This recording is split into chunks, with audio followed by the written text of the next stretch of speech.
aí da conduta em tese praticada pelo Neymar, né? Então é um crime informático?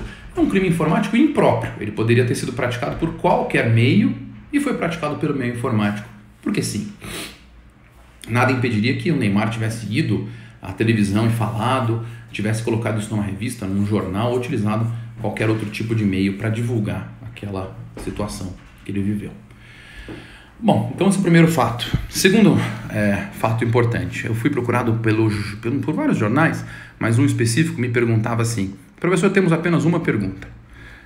Neymar cometeu um crime? E aí, eu vi vários artigos de pessoas que nem do direito são, tem gente que não é nem formada em direito, ou é formada e não tirou nem a OAB ainda, e já está dando palpites jurídicos, já está doutrinando aí na internet.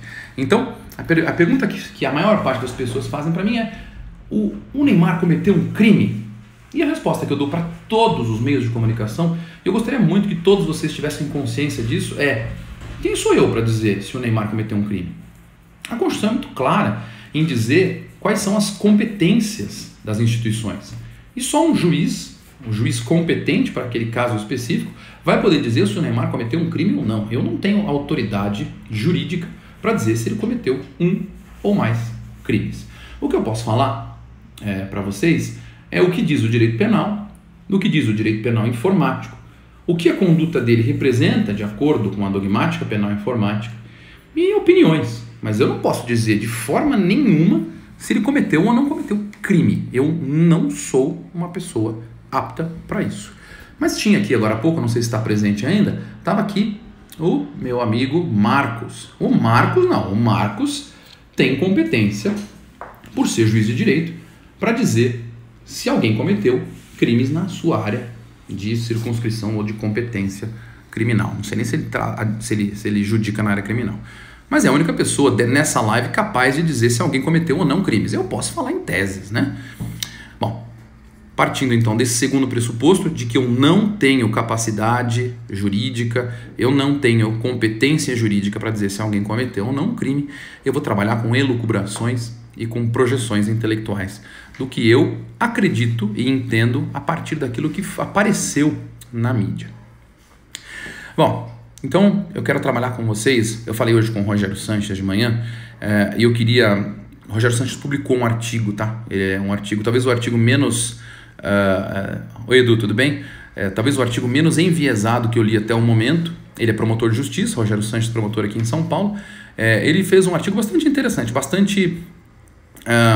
vou dizer assim, bastante contido, sem juízos de valor. Ele fez um raciocínio de direito penal mesmo, né? E como é promotor de justiça, é de se esperar um raciocínio enviesado, mas o dele foi bastante neutro. Isso foi bastante interessante na forma como ele apresentou. Então, olha lá, eu quero apresentar para vocês exatamente o que eu apresentei para ele. Eu não posso acreditar em tudo que eu leio.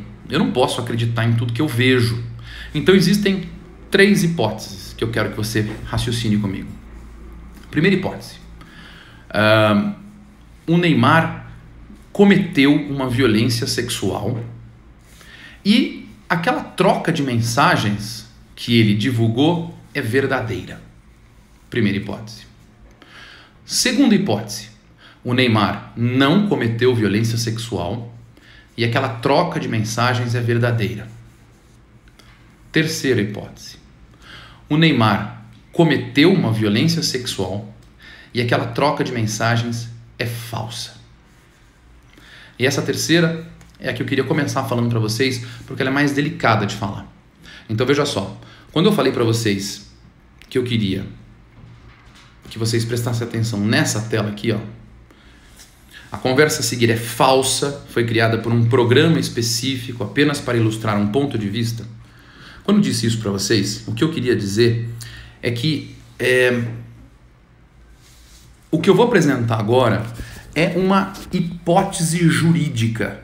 Isso significa, eu não sei se isso é verdade, mas eu não posso, como professor da área, como uma pessoa que tenta compor o direito penal informático, eu não posso deixar de levar isso em consideração. Então, é possível que, numa circunstância, alguém cometa um delito, como por exemplo, um estupro, faça de conta, eu estuprei A Carolina Dickmann. Carolina Dickmann, se você tiver acesso a esse vídeo no futuro, eu não estou falando de você, né? Obviamente eu não tenho nada contra você. Eu só usei você como exemplo porque, obviamente, você acabou dando origem ao nome da legislação, da primeira legislação de crimes informáticos do Brasil. Eu fiz essa conversa simulada com a Carolina Dickmann só para mostrar para você uma hipótese possível de existir. Então olha aqui. Aí eu falei aqui, você percebe que eu repeti ali as frases utilizadas pelo Neymar, né? Saudades daquilo que ainda vamos viver, coisas assim. Então vamos imaginar que eu tenha estuprado a Carolina Dickmann, e aí ela fala assim, não, ele me estuprou. E aí eu pegue esta conversa que eu simulei, ó, que eu simulei, e eu divulgue, eu sou uma pessoa famosa, e eu divulgue na internet. Qual é o objetivo que eu tenho de fazer isso? Nesta hipótese, não estou acusando ninguém. A possibilidade que eu tenho é de começar a criar um raciocínio, né, que faça com que a sociedade pré-julgue a minha situação a meu favor. Porque eu sou uma pessoa, faça de conta, né, mais querida do que a Carolina Dickmann. E aí, para evitar que as pessoas julguem, para evitar que a minha carreira sofra um prejuízo, eu crio uma forma de justificar que aquilo que foi dito, que eu tenha praticado uma violência sexual, na realidade não aconteceu. Então, eu volto a dizer para você, eu não estou falando que o Neymar falsificou a conversa dele. Mas eu não posso deixar de levar em consideração de que é possível uma pessoa falsificar uma conversa de WhatsApp perfeitamente, de modo a fazer aquilo que a gente chama de diminuição ou desclassificação ou desqualificação de uma vítima. Isso é muito comum. Se você assistir, por exemplo, aquele filme Advogado do